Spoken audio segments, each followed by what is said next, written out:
From LA, stage 4 colon cancer survivor and founder of BrownSugar Rehab, Shannon Sylvain. Shannon, you were diagnosed what age? My name is Shannon, and when I was 23, I went to see my OBGYN. I had stomach aches and was dealing with fatigue and seeing blood in my stool. I was eating very poorly, and she told me that it was diet and stress. So I changed my diet, I saw improvements, and I thought, problem solved. The symptoms never really went away. I just got used to them.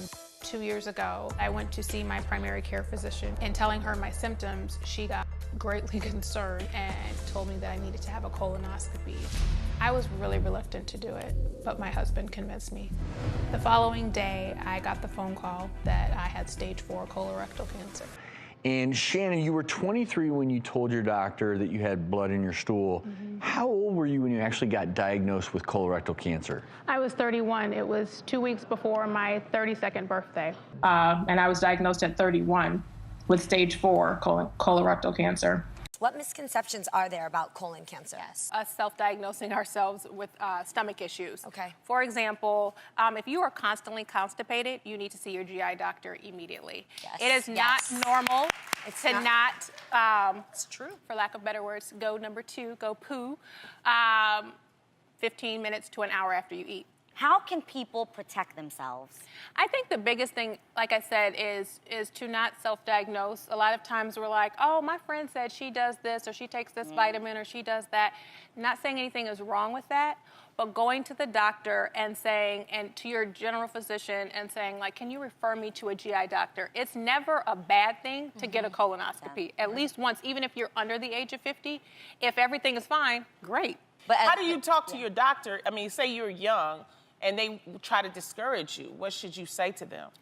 That you have a family history of colon issues. Okay, Okay, and then that'll help. And that usually will get your insurance to waive some of the fees, if not the entire fees. And another misconception about a colonoscopy is that it hurts. You are put to sleep. Yeah. You don't feel anything. Got it. Nothing. The worst part of it, if I'm gonna be honest with you guys, is the prep. It's the stuff that you have to drink beforehand. Yeah. It's horrible. Yeah. Horrible. Okay. Now, what changes are you making now in your life? So my husband and I are vegan now. That means I had to say bye to my chicken and bye to No more ribs. to my ribs and my barbecue And your oxtails. and my oxtails, because my husband is Haitian, and there's a lot of amazing dishes. I don't do any dairy. I don't do any eggs.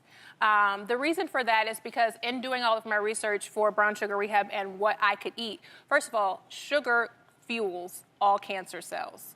So when you're eating sugar that's not natural sugar, that's completely feeding cancer cells. And not just colon cancer, breast cancer. When you hear of people getting diagnosed for the second time with cancer, what they're never gonna say out loud is 90% of that, I'm going to tell you, is from the food that you're still eating. What would you suggest to a person that maybe they don't want to give up, they don't want to go all the way, but how could they start? Reducing your sugar. Reduce sugar. Okay. If you do nothing else, reducing your sugar. We wish you Yes. all the best. Thank So much you. So helpful. Approximately 140,000 people are diagnosed with colon cancer in the U.S., and over 50,000 people die from it annually. Research shows that African American men and women are diagnosed with colorectal cancer at higher rates than any other U.S. ethnic group.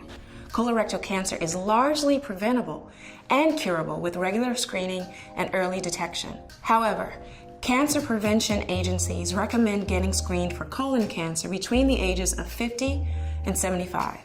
We know better. So let's do better.